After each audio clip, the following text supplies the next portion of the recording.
안녕하세요. 메이입니다. 오늘은 제가 연극 강사 면접을 봤을 때 받았던 질문들, 그리고 면접 보러 갔을 때 팁 같은 것들을 드리려고 이렇게 영상을 켜게 되었습니다. 제가 그동안 올렸던 브이로그들을 보시면 제가 면접을 보러 가는 날이라든지 아니면 계약서를 쓰러 가는 날, 그리고 뭐 원서 접수를 하는 방법 등을 올렸으니까요. 다른 전에 영상들도 많이 봐주시길 바라겠습니다. 제가 이렇게 카메라를 켜고 얘기하는 게 굉장히 어색하고 낯설지만 그래도 잘 한번 해보도록 하겠습니다. 이제 원서를 어떻게 접수하는지는 대충 아실 거라고 생각을 해요. 그래도 간략하게 설명을 해드리면 각 교육청 홈페이지에 들어가셔서 구인구직 공고란에 들어가면요. 연극 강사 혹은 문예체 강사라고 공고가 올라와요. 그러면 그걸 보고서 이력서를 작성하신 후에 이제 메일이라든지 아니면 우편으로 그리고 또 혹은 방문 접수를 하는 학교들도 있더라고요. 그렇게 접수를 한 뒤에 며칠 뒤에 이제 연락이 오면 그때 면접을 보러 가면 됩니다. 저는 면접 보러 갈 때는 항상 택시를 타고 갑니다. 그 이유에 대해서는 브이로그에도 언급을 하긴 했는데요. 제가 연극 강사 처음 보는 날 지도를 보고 길을 찾으러 갔다가 길을 잃어서 엄청 많이 늦었던 기억이 있습니다. 늦었기 때문에 뭐 합격은 받지도 못했고요. 그래서 그 이후로 가까운 거리든 먼 거리든 택시를 타고 가고 있어요. 그리고 면접을 보고 난 뒤에 이제 집에 돌아올 때 교통편이 어떤지 검색을 해서 이제 오고 이 정도 걸리는 시간이구나 라고 이제 측정을 합니다. 합격 통지를 받은 뒤에 계약서를 쓰러 가잖아요. 그때는 다시 집에서 학교를 갈 때 이제 교통편이라든지 시간 같은 것을 다시 체크를 해서 그때 교통편을 이용을 해서 갑니다. 네, 이제 면접에 대해서 얘기해 보려고 합니다. 이건 학교마다 조금 다르지만 면접 보는 선생님들이 적게는 3명에서 많게는 6분까지 봤던 것 같아요.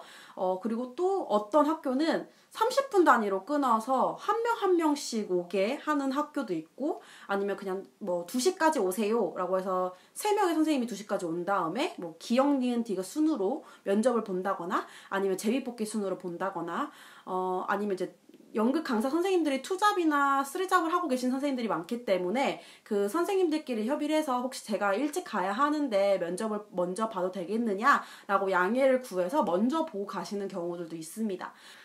면접관 같은 경우에는요, 대부분 3명의 선생님들이 많이 들어오시는데요.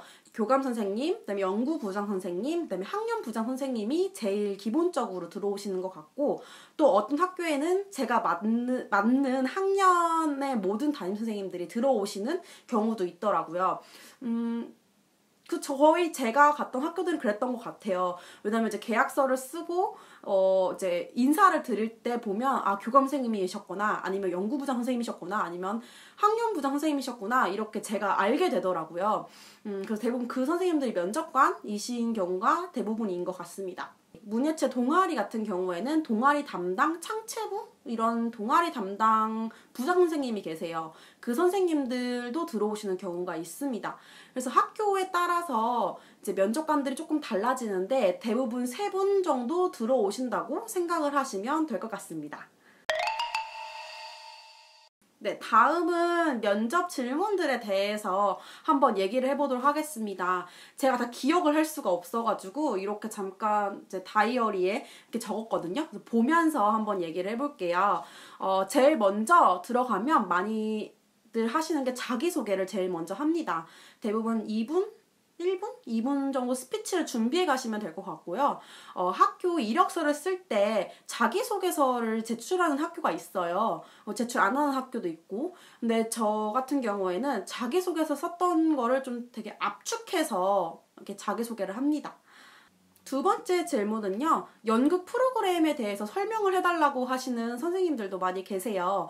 아무래도 연극 강사들마다 연극 프로그램이 조금씩 다르기 때문에 그거에 대한 설명을 해달라고 하는 경우가 대부분입니다.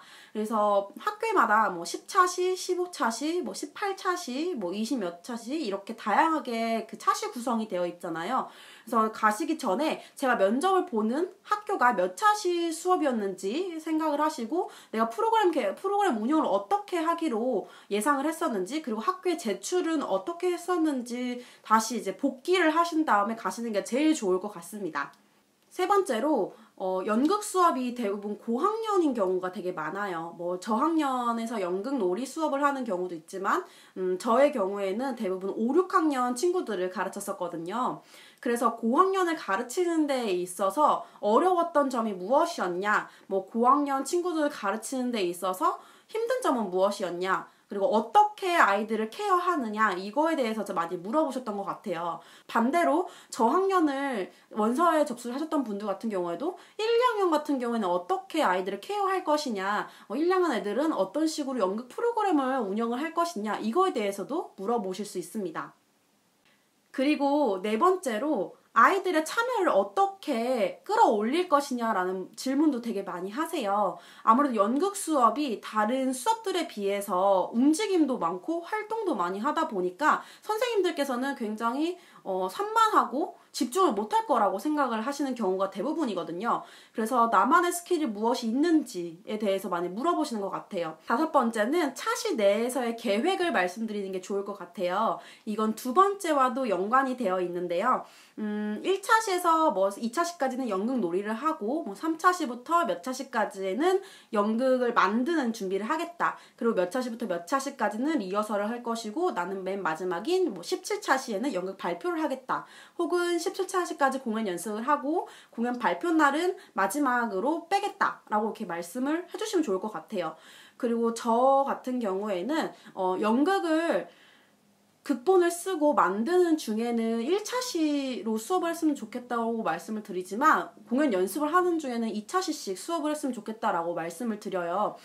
이런 거가 좀 중요한 것 같아요. 이런 걸 말씀을 안 드리면 그냥 모든 공연 연습까지 1차시 안에서 수업을 하라고 하는 경우도 있으시고 나는 생각을 못 했는데 수업을 다 2차시씩 묶어서 주는 학교들도 있더라고요. 그래서 차시 내 계획을 이제 여기서 정확히 말씀을 드리고 학교에서는 어떤 식으로 운영이 될 것인지에 대해서 여쭤보는 것도 나쁘지 않다고 생각을 해요. 여섯 번째는 저의 개인적인 것인데요. 제가 대학원을 지금 현재 수료를 했고 이제 논문을 쓰면서 졸업을 앞두고 있습니다.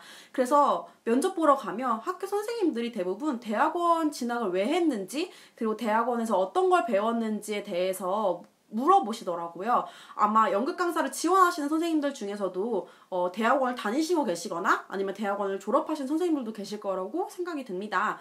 그거에 대해서 정확히 말씀을 드려주시는 게 좋을 것 같아요. 근데 저의 경우에는 일단 대학원을 교대 교육대학원을 다니고 있어요. 그러다 보니까 초등학교 교육에 대해서 조금 공부를 했거든요. 뭐 부족하긴 하지만 그래서 왜 교대 교육대학원을 진학을 했느냐, 뭐 거기에서 전공은 어떤 걸 했느냐, 그 전공과 뭐 연극 수업과의 접목은 어떻게 할 수 있겠느냐 이런 것들을 좀 물어보시는 경우가 있고요. 근데 이 대학원 같은 경우에는 저는 이제 교육대학원을 다니지만 다른 일반 연극 대학원, 연극 관련된 대학원을 다니시거나 아니면 중등에서 사범대 교육연극을 공부하시는 선생님들도 다양하게 계세요. 그렇기 때문에 대학원이 꼭 필수는 아니지만 있으면 좋을 것 같다는 생각이 듭니다.